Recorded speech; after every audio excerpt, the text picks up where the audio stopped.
Proverbs chapter 3, verse 5 and 6 and following. It's familiar to many of you. Trust in the Lord with all your heart, and do not lean on your own understanding. In all your ways acknowledge Him, and He will make straight your paths. These verses are memorized by many. How many of you know the next two verses that go along with this passage? Too often we stop too soon in our memorization. As we want to trust in the Lord with all our heart and not lean on our own understanding in all of our ways, we want to acknowledge Him so we'll have straight paths. It also gives us wisdom here in verse 7 where it says, "Be not wise in your own eyes." You mean we don't have all wisdom? Our thoughts and our ways aren't always best? That's right. That's why we have to trust the Lord in His ways. It says to fear the Lord and turn away from evil. And when we do that, here's the promise of verse 8. It will be healing to your flesh and refreshment to your bones. One of the things that is true about all of us, when we're running so hard and we're trying to fix all the issues of life, and we got personal issues and professional issues and just other circumstances that come, and we just don't know what to do, and we do more and more and more, and we add more and more stuff on, the Lord tells us to be still and know that He is God, to trust in His ways, and He will direct our paths.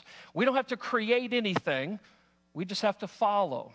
As Jesus said, I only do what I hear the Father telling me. Do we turn away from evil? That is our role. And then our goal is just simply to follow Him. And that's where the healing comes. That's where the refreshment comes. That's a humbling position to say that we're not all wise. It's humbling that we don't have all the answers and we don't know always what to do. Humility is a huge lesson to learn in this life. We will either choose to be humble or we will be humbled. How many times in life have you been humbled?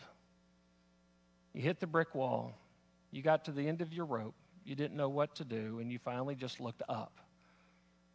You know, we have a God who is up in a sense that when we get down, we just look up, and He will provide the way. We're in the book of Ruth. Last week we looked at what is a deacon, just taking a week break in this series, but I want you to turn to the book of Ruth, and we're going to look at chapter 3. If you don't have a Bible with you, pick up the black Bible in the pew rack right in front of you, and you can turn to page 209. Ruth is this small little 4-chapter book in the midst of these great writings. It's in the time of the judges and before they have a king, starting in 1 Samuel. In chapter 1, as a review, Naomi, this dear, precious woman, and her husband Elimelech, and their 2 sons moved from Bethlehem. You know, the house of bread is what that town is known as. They moved because of a famine, moved out of Bethlehem to Moab with the Moabites. After arriving there, the husband, Elimelech, died. Her sons then married foreign women who worshiped false gods, so they're getting farther and further away from following the Lord. 10 years later, these 2 sons died, and so Naomi finds herself in a time of grief and desiring to go back to Bethlehem. At least there she would have family. There she would have some comfort and provision, because in a foreign land she has nothing. And she didn't have enough means to protect or provide for her daughters-in-law. Both daughters-in-law stated that they wanted to follow Naomi back to Bethlehem, but one of them ended up turning back and going home. But Ruth insisted, this one daughter-in-law insisted, your people will be my people. Your land will be my land. Your God will be my God. Where you lie, I will lie. Where you die, I will die. She gave her whole life up, walked away from her family, walked away from her land to follow Naomi. And Naomi's bitter. Naomi's grieving. She doesn't have a lot to offer, but there was enough grace in her life that Ruth says, I want a part of that. What I learned in chapter 1 as an application is we can't run from God and go our own way. This is what they were doing. In the midst of their crisis of a famine in Bethlehem, they ran to find their own solution rather than looking to God to provide. When they got out there, they lost everything. We can't run from God and go our own way. But when we come to the end of ourselves, we will always find God. Chapter 2 reveals that Naomi and Ruth moved back to Bethlehem. And after returning there, Ruth, in her younger years, as Naomi is older, Ruth then goes out to gather grain to sustain them. This grain is known as gleaning. Those who had fields who would collect the barley harvest and the wheat harvest, they would leave some on the side for the poorer folks in the community that could come by and just pick up the leftovers. So Ruth went out to collect the leftovers, and by God's providence, Ruth gleans in a field owned by Boaz. He's a pretty significant person in this book. Boaz falls in love with Ruth, and he chooses to protect her and provide for her. The application I find in chapter 2 is this: every one of us is invited to come and find blessings under the provision of God. He loves us, and even if we run from Him, He will desire for us to take refuge in His caring and compassionate hands. In this stage in the book, Ruth is hopeful in looking for provision. Naomi is still at home, struggling, suffering, grieving her loss, not seeing that God has anything for her. She said in chapter 1, I left Bethlehem full, but I'm now returning empty. And she believes God has abandoned her. But even in the midst of Naomi's life, there's going to be redemption. That God's going to show that there is provision for her because she is a child of God. So we've looked at redemption through difficulties in chapter 1. We looked at redemption through divine blessings in chapter 2. Today in chapter 3, this is what we're looking at: redemption through dependence. When we humble ourselves and depend on things that we cannot manipulate, things that we cannot do on our own, we are just humbled to trust the sovereign Lord to provide.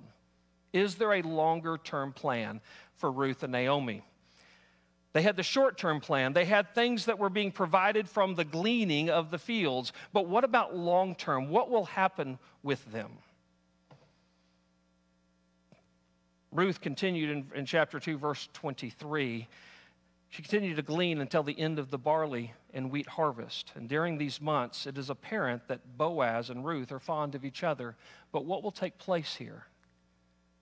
Boaz is known as what is known as a kinsman redeemer. What is a kinsman redeemer? In the Hebrew culture, God assigned each family out of each tribe a section of the promised land to inhabit. To ensure the land stayed in the family, a kinsman redeemer law was instituted, which you can read in the Old Testament. If a man died who owned land and had a wife, if that man died leaving a widow and he had no sons to carry on the family tree, his nearest relative, his nearest kinsman redeemer would be given the opportunity to buy the land and to marry the widow and have sons that carry on the deceased's name. This is what was known as to be able to protect the land, preserve it, to marry that widow and own that land. If he declined that opportunity, the next closest kin could redeem the land and the widow. But there was a catch in all of this, which I find very fascinating in the text. The nearest relative could not approach the widow and propose. He could not go to the one who was left with the land and no husband and say, you and I get together and we'll redeem the situation. The only way it could be initiated is from the widow, that she would select the one who would redeem her. It took some initiation from her part to make this right.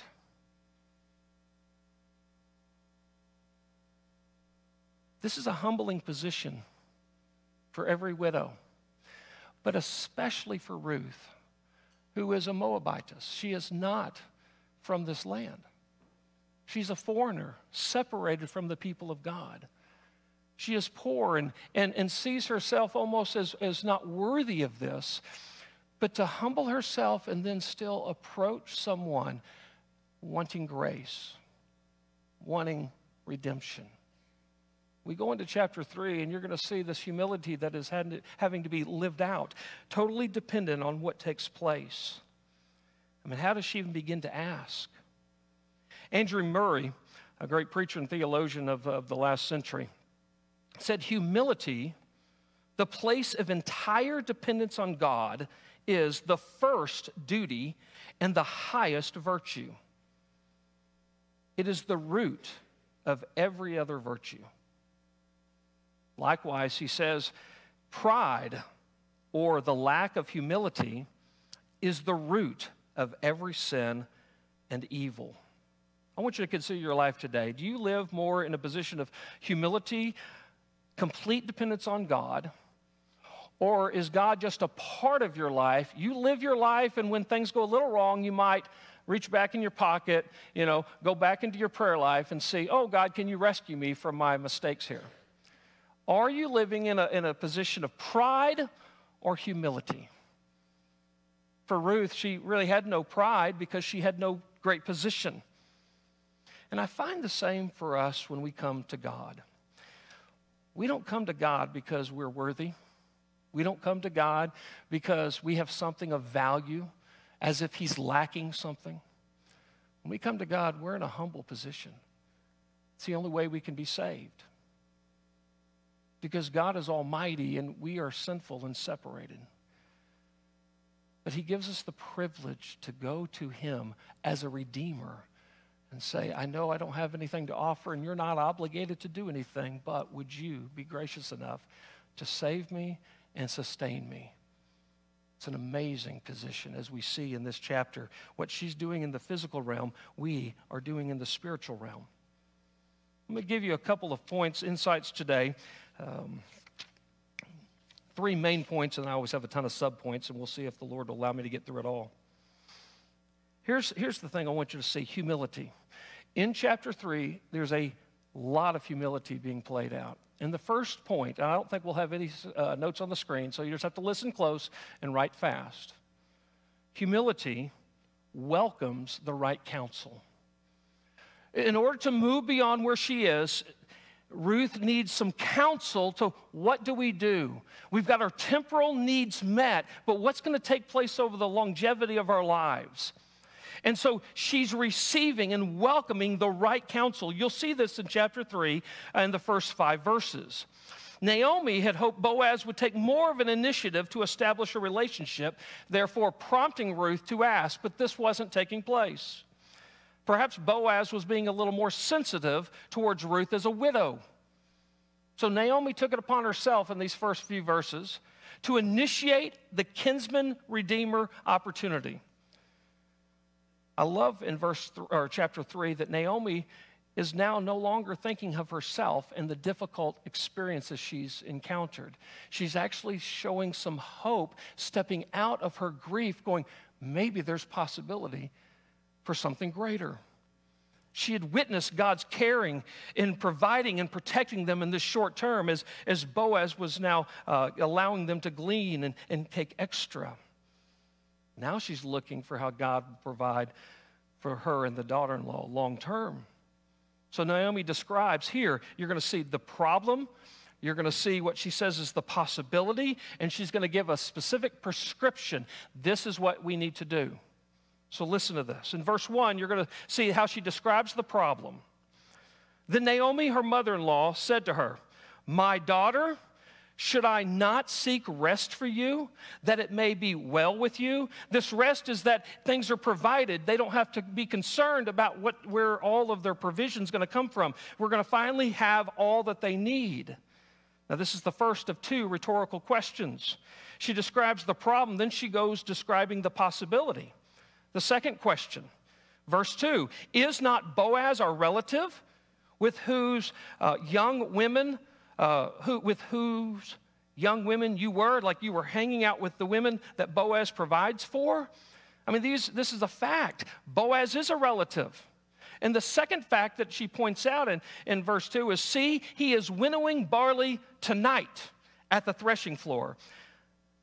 She is starting to look for a plan. We have a problem. We don't have rest. We don't have long-term provision. But there's a possibility he is a relative, and you know what? He's available tonight to talk to. See, barley was threshed after all the grain was cut and gathered. And what takes place here is, as a hilltop location was best to take advantage of the wind that would blow away the chaff. So at the end of harvest, they would be at the top of the hill and taking care of it, and they would blow off everything they didn't need. And Boaz would choose to winnow at night. It was more desirable than the gusty winds of the day. Since this was the end of the season, this could be the last opportunity. So Naomi basically saying Boaz is in alignment with our relationships, and he is available. We must jump on the possibility. Now, Ruth's listening to this and going, okay, I'm glad that Naomi's excited, but what is she going to do? Well, Naomi's not going to do much. She's going to, it's like when people come to you and they have great ideas for you to do. That's what's taking place here. Now imagine a mother or mother-in-law coming to you and suggesting this prescription.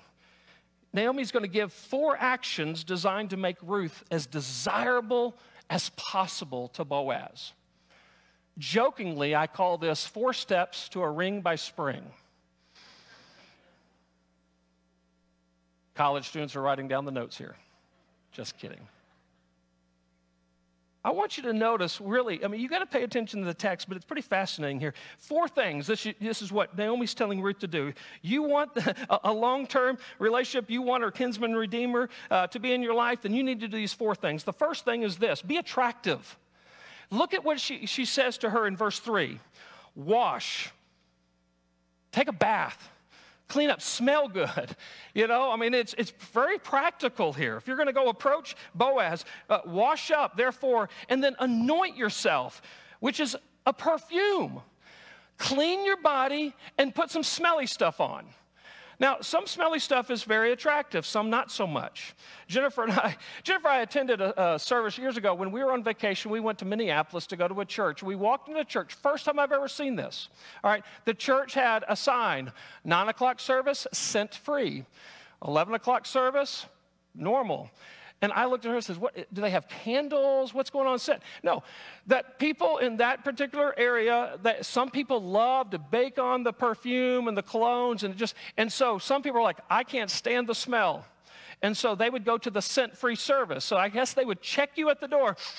"Nope, sorry, you don't qualify." I don't know. But there is something to be said when you do smell more attractive. You know, your shampoo actually makes your hair smell nice. You know, and this is what she's saying. It's very practical here. Wash up, therefore anoint yourself, put some perfume on, put on your cloak, or basically dress up. You need to look attractive. This is very similar to what David did after losing his child in 2 Samuel 12:21. It says that David, after his son had died, he washed up. He anointed himself. He changed his clothes. Same thing. You're putting yourself in the best position. Now, the clothing here I don't necessarily think is, okay, put on your prom dress. You have to understand that Ruth has been in mourning. I have no idea. I could not find what someone who is grieving, someone who's a widow, what they'd be wearing. But apparently it was observably different. And so I think what Naomi is saying is, it's time to take off your grief clothes and put on some clothes look like you want to live, that you're ready to move on and see what God might have for you. So she's cleaning up. She's preparing her physical appearance. Then she tells her, be attentive. Once you've got your body all ready to go out and see Boaz, I want you to go down to the threshing floor. But do not make yourself known to the man until he has finished eating and drinking. Verse 4, but when he lies down, observe. the place where he lies. Basically, you need to be attentive to what he's doing. When he's fully relaxed and laid down to go to sleep, then you're going to walk in.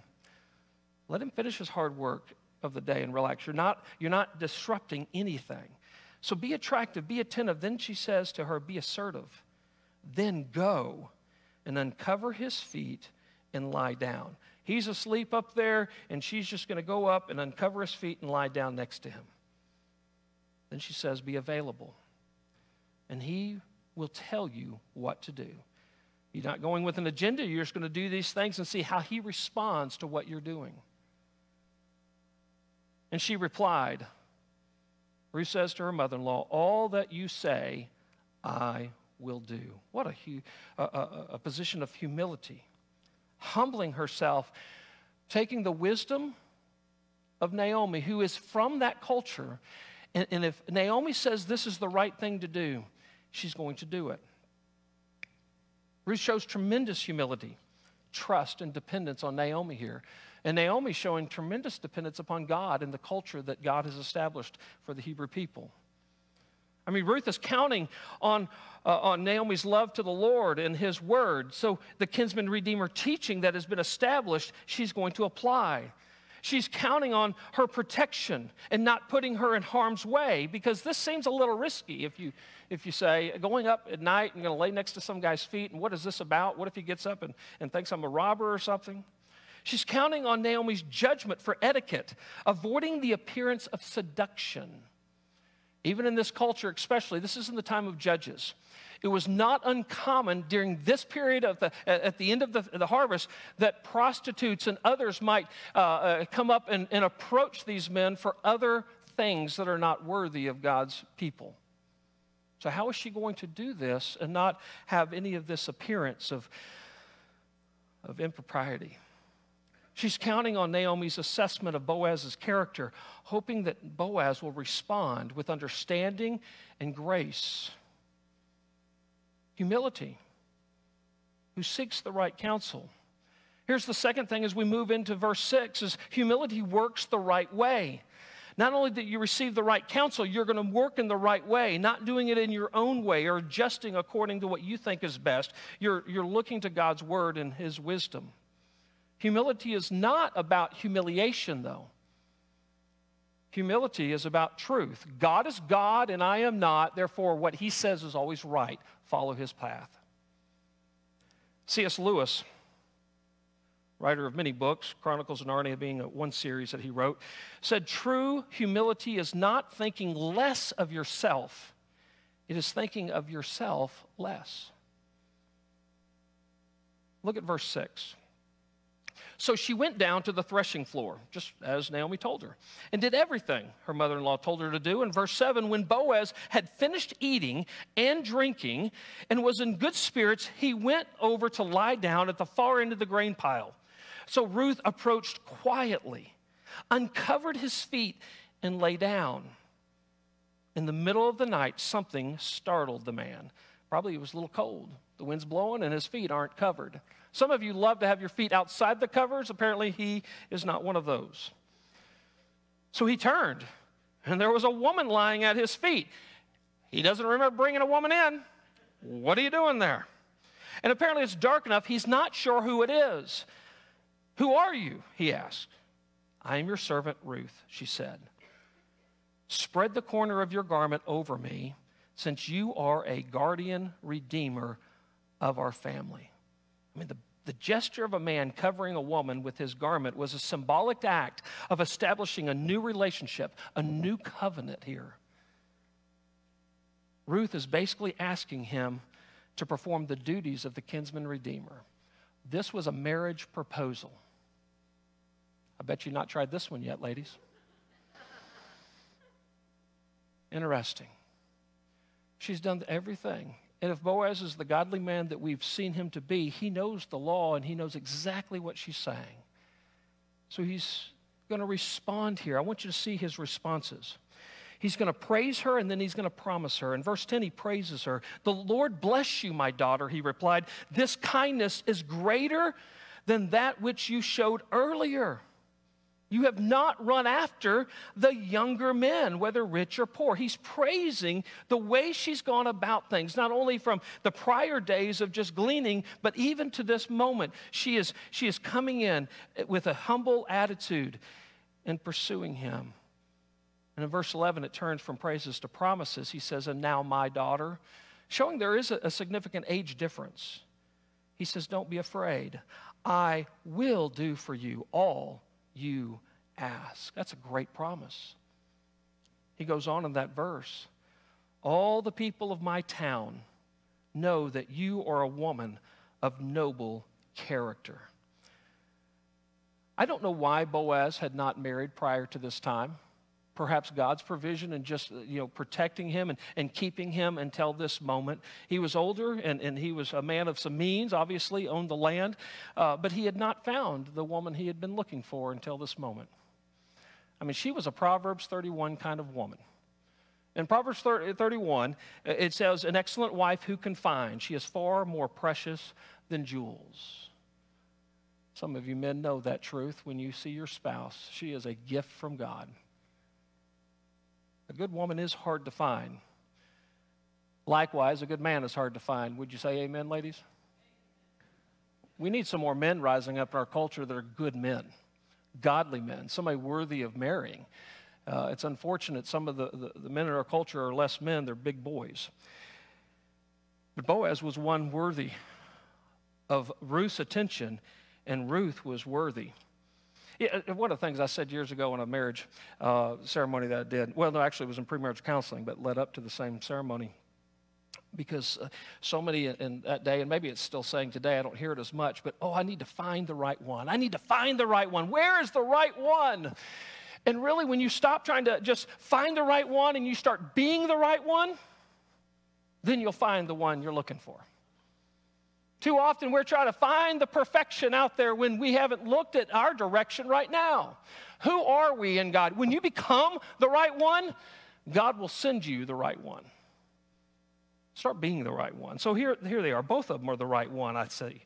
So now, you'll see in his character here, Boaz is got this young lady who's beautiful, and he's attracted to her, and he thinks, yes, I'd love to be the kinsman redeemer, but his integrity requires him to speak the truth about this situation. In verse 12, you're going to see he reveals the truth. Although it is true that I am a guardian redeemer of our family, there is another who is more closely related than I.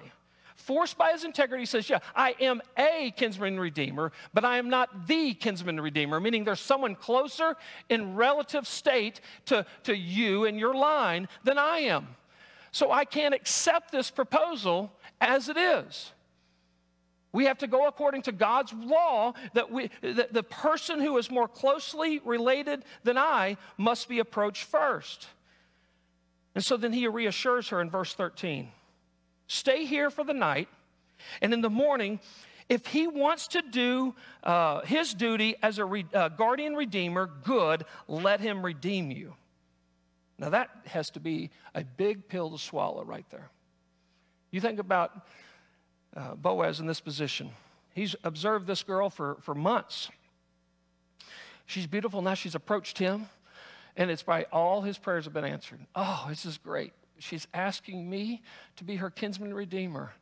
Oh, do I have to tell her there's somebody else? What if we go to him and he wants her, and his heart's broken? But see, this is one of the things that we see in Boaz's integrity. He tells the truth, and he trusts in God that God's will is best no matter the outcome. It's sometimes hard for us to do. Humility requires it, though.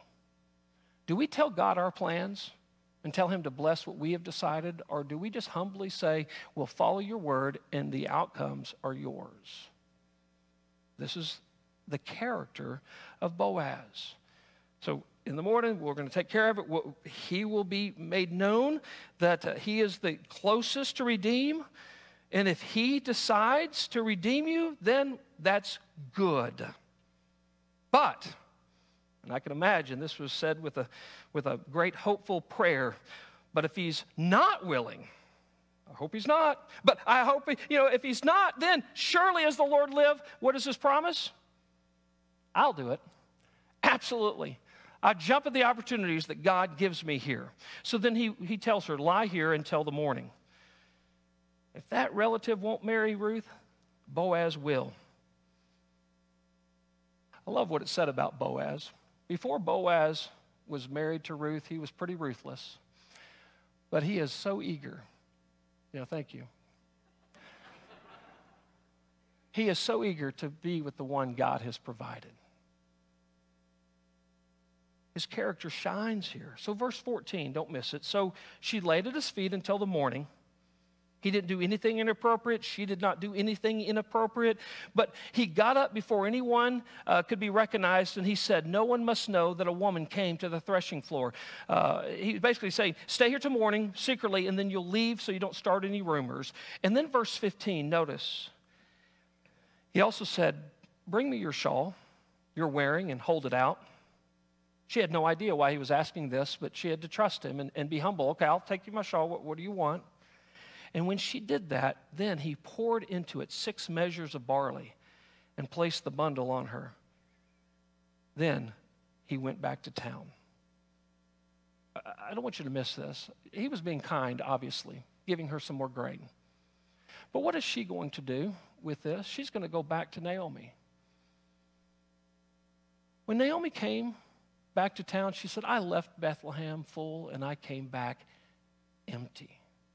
The measurement of this barley he's sending at this moment is larger than I believe she could actually carry. I'm not sure. Scholars debate about this, but it could be up to 300 pounds. How in the world is she going to get 300 pound stuff back? But I think the point here is this. There's going to be so much that Naomi's going to realize God has filled her again. You got to see what God can do in your life when you just humbly follow his path. So here's the third humility statement that I'll have for today. Humility waits on the right time. Humility waits on the right time. Verse 16, when Ruth came to her mother-in-law, Naomi asked, how did it go, my daughter? Then she told her everything Boaz had done for her and added, he gave me these 6 measures of barley, saying, don't go back to your mother-in-law empty-handed. Now, I would assume that Ruth and Boaz didn't get a lot of rest that night as they encountered one another and had this conversation. But you know who probably didn't sleep a wink all night? Naomi. She had sent her daughter-in-law off with this plan and was probably up all night praying and just wondering, I wonder how it's going. And when Ruth comes back in, not only with a good report, but with the 6 measures of barley, I think it did wonders for her soul. What a sign of appreciation to Naomi's initiative and respect for the family that Boaz had, but also the gift that God was giving Naomi to redeem her in this situation. Look at verse 18. Then Naomi said, wait, my daughter, until you find out what happens. For the man will not rest until the matter is settled today. You know, here it is. She's done all that she could. She humbled herself all night. She did exactly what Naomi told her, everything according to God's law. And now there's nothing more she can do. She just has to wait for the right timing. And this is what humility has led her to. She initiated, and now she has to wait for the response. As he goes into town, and we'll see this in chapter 4, all the things that take place. I like what Vance Havner says, evangelist of another generation. He says, he who waits on God loses no time. You ever get impatient with waiting on God's timing? You're losing no time. When God's orchestrating his plans and you're not getting in the way, messing it up, when you're not stumbling over your own path and you're just following in step with God's plan, you're not wasting any time, you're just waiting for the greatest. Would you rather have a cake half-baked or would you like it all the way done? Would you rather have a steak that's actually been cooked or do you still like it mooing somewhere on your plate? Some of you do like that red meat. I like it a little more medium well. Wait on God's timing. It's always best. Various times in the scriptures, men and women had to wait. Jacob, in Genesis chapter 49 says, I wait for your salvation, O Lord. Hannah had no children, so Hannah prayed and waited for God to provide a son.